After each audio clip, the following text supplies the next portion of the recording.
Hi there YouTubers, welcome to Dr. Figures channel, and today I'm going to be reviewing the new Prisoner Zero figure from Series 5.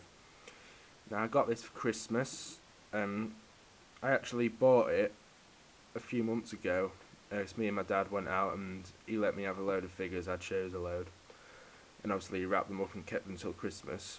So now I finally got it out of the packaging, and one of my first thoughts on this figure was that it was a brilliant figure because it's different to any other figure we've had before, simply because the mould obviously is different.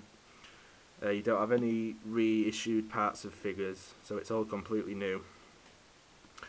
So we'll go through the detail of this first. Now, his body is a see-through plastic, but it also has a hint of grey in there, so it's not fully see-through. And he also has this pink or red colour, like a dark red, in a tubing. Now this is obviously what holds his joints together of the figure, but in the episode this was like, I think it was his blood, I'm not sure, but it ran through him, you know, it was circulating through his body. But it looks really, really effective, it does look good.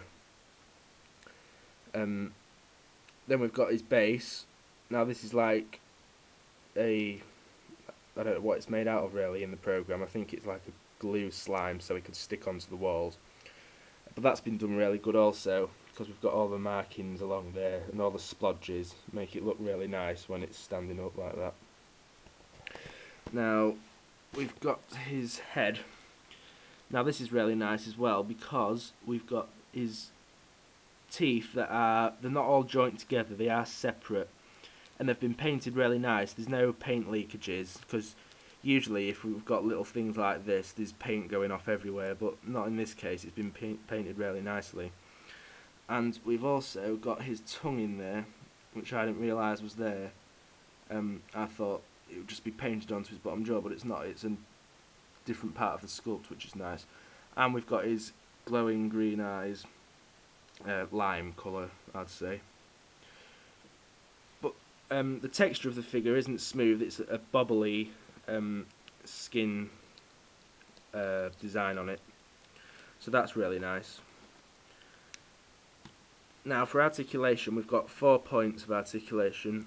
We've got one at the neck, so his head can turn, one just below the neck, one at the top of the main curve, and the base also spins 360 degrees, each turn does.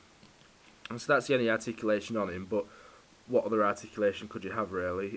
It would have been nice if we had jaw articulation maybe, but then all the teeth would get chipped and whatever.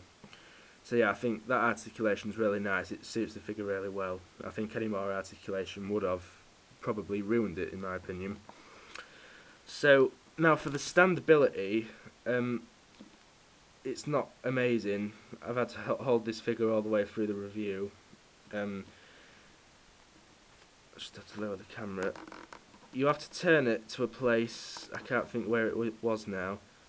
There we are. That's about the only place where it'll actually stand on its own. So you've got to have the weight this side, where one of the splodges are. Anywhere else it's just not going to hold, it's just going to fall. So that could be improved. I don't know how they could improve that really, but I suppose these could have been stretched out a bit more so it doesn't bend as much. Fall, sorry. But yeah, that's my only fault with this figure really. So yeah, I'd give this figure a 9 out of 10 because detail and articulation is fantastic. There's nothing wrong with that. It's just it would be nice if this base could be improved so it could stand up a bit easily. Because when I display it on my shelf, I've got to blue tack so it doesn't keep falling over and knocking all my other figures over. So that's it for this review. So thank you for watching. I hope you enjoyed it. And my next review should be of the Smiler in his purple cloak. So keep checking out for that. So thank you for watching.